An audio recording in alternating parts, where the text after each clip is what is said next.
जी हाँ, नमस्कार। आपका हमारे इस चैनल पर हार्दिक स्वागत है। उत्तर प्रदेश विधानसभा चुनाव 2022 में भारतीय जनता पार्टी की क्या मजबूती है, कितनी सीटें आ सकती है, क्या कमजोरी है, समस्त जानकारी देंगे। ध्यान से इस वीडियो को शुरू से अंत तक देखिएगा। अब की बार आपको क्या लगता है, किस पार्टी की सरकार बनेगी उत्तर प्रदेश में? उस पार्टी का नाम कमेंट बॉक्स में ज़्यादा से ज़्यादा डालिएगा। आपके कमेंट हम सर्वे के आधार पर पिक कर रहे हैं। जरूर कमेंट करें कि अब की बार किसकी सरकार बनेगी। जातिगत आधार माने तो भारतीय जनता पार्टी सैवर्ण यानी जो ब्राह्मण और राजपूत वोट बैंक है उसमें सबसे ज्यादा मजबूती बनाए हुए हैं। और ओबीसी वोट बैंक यादव को छोड़ दें, कुर्मी और लोधी जो 2017 में अच्छा खासा वोट बैंक भाजपा को मिला था, और जाट वोट बैंक भी अब 2017 में मिला था। हालांकि इस वक्त जाट समाज जो है, जाट और किसान समाज है, भारतीय जनता पार्टी से रुष्ट जरूर है, जिसका खामियाजा भाजपा को भुगतना पड़ेगा। लेकिन जो ब्राह्मण और राजपूत बेल्ट है उसमें अच्छा खासा प्रभाव भारतीय जनता पार्टी ने बना रखा है, जिसका पूरा फायदा वो लेना चाहेंगे। और इसके साथ साथ 2017 में मुसलमानों को एक भी टिकट भाजपा ने नहीं दी थी, जिसका कुछ नुकसान तो हुआ। लेकिन भाजपा ने 2017 में 3 फॉर्मूले अपनाए थे। एक तो ओबीसी वोट को अपनी तरफ करना, यादव को छोड़ के, यानी 43% वोट बैंक रह जाता यादव को छोड़ के ओबीसी। और उसके बाद राजपूत वोट बैंक 7%।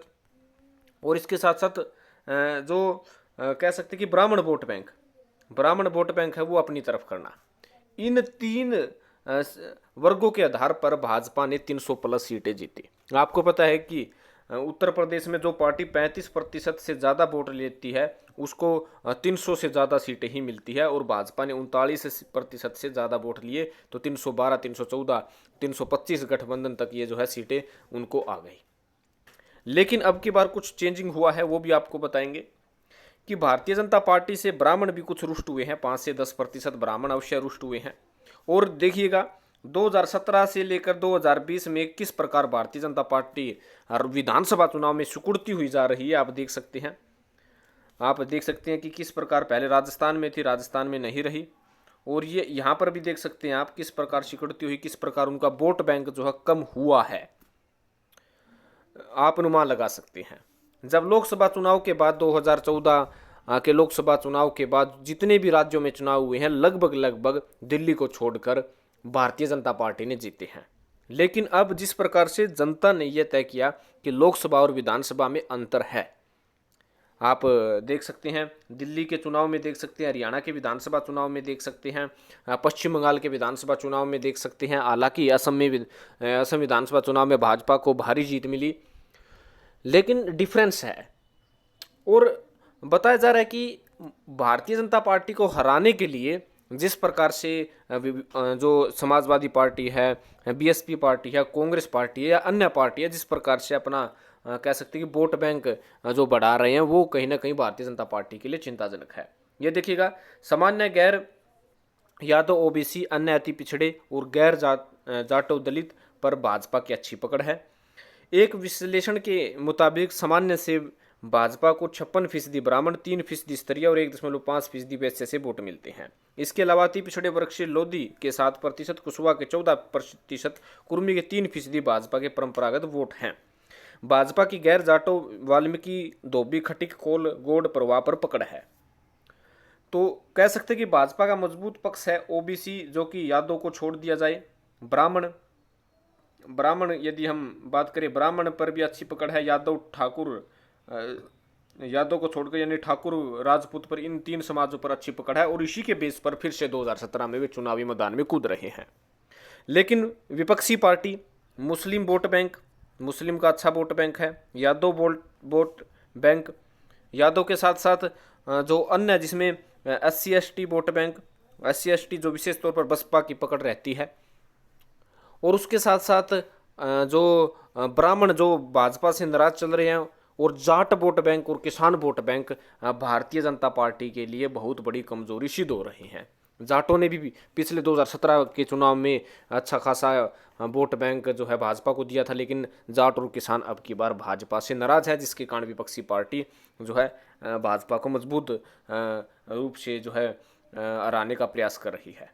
आपको ये भी बता दें कि यदि मुसलमान वोट बैंक यानी M vote bank, Yadav vote bank और उसके साथ साथ जाट वोट बैंक और SC ST का कुछ हिस्सा यदि विपक्षी पार्टी को आ जाता है तो भाजपा जो है हार जाएगी।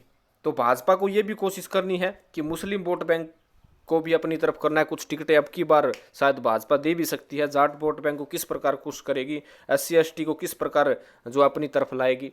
भाजपा के लिए ये आसानी जरूर है कि बसपा जो हमेशा से ही जो SC ST वोट बैंक, दलित वोट बैंक अपनी तरफ करती है, अब की बार 2 हिस्सों में बंट सकती है, क्योंकि एक तरफ चंद्रशेखर रावण अपनी पार्टी का बना जो है उदय कर चुके हैं, अपने कैंडिडेट खड़ा करेंगे, और दूसरी तरफ मायावती है। एक ही धड़े में से दो अलग अलग भागों में विभाजित किया जाएगा। और मुस्लिम वोट बैंक के लिए ओवैसी फिर से मैदान में आ चुके हैं। ओवैसी अपने कैंडिडेट मुस्लिम बहुल क्षेत्र में उतारेंगे, जिससे ओवैसी की पार्टी के साथ साथ BSP की पार्टी और समाजवादी पार्टी के बीच मुस्लिम वोट बैंक बटेगा।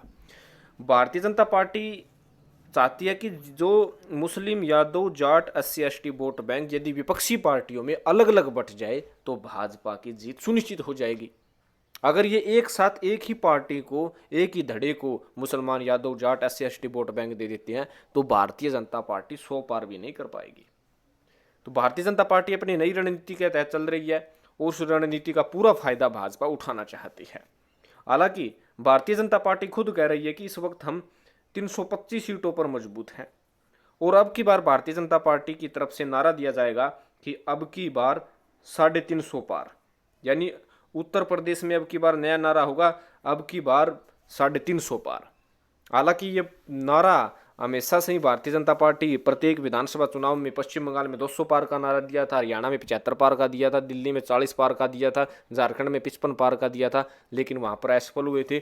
अब उत्तर प्रदेश में अब की बार 350 पार का नारा दे रहे हैं। कितनी सफलता मिलेगी ये तो जनता तय करेगी, लेकिन OBC, ब्राह्मण और राजपूत भाजपा के सबसे बड़े वोट बैंक के तौर पर माने जा रहे हैं, और उनका वोट बैंक भाजपा को आ जाता है। और मुस्लिम और स्पेशल तौर पर जाट और किसान के साथ साथ जो यादव वोट बैंक आपस में विपक्षी पार्टियों में बंट जाता है, तो भारतीय जनता पार्टी फिर से 300 सीटें प्राप्त कर सकती है। आपको क्या लगता है, उत्तर प्रदेश में अब की बार किस पार्टी की सरकार बनेगी? उस पार्टी का नाम कमेंट बॉक्स में ज़्यादा से ज़्यादा डालिएगा। चैनल को जरूर सब्सक्राइब कीजिएगा। हम उत्तर प्रदेश की प्रत्येक राजनीतिक गतिविधियों के बारे में इसी चैनल पर जानकारी देते रहेंगे। आप हमारे साथ बने रहिएगा। धन्यवाद।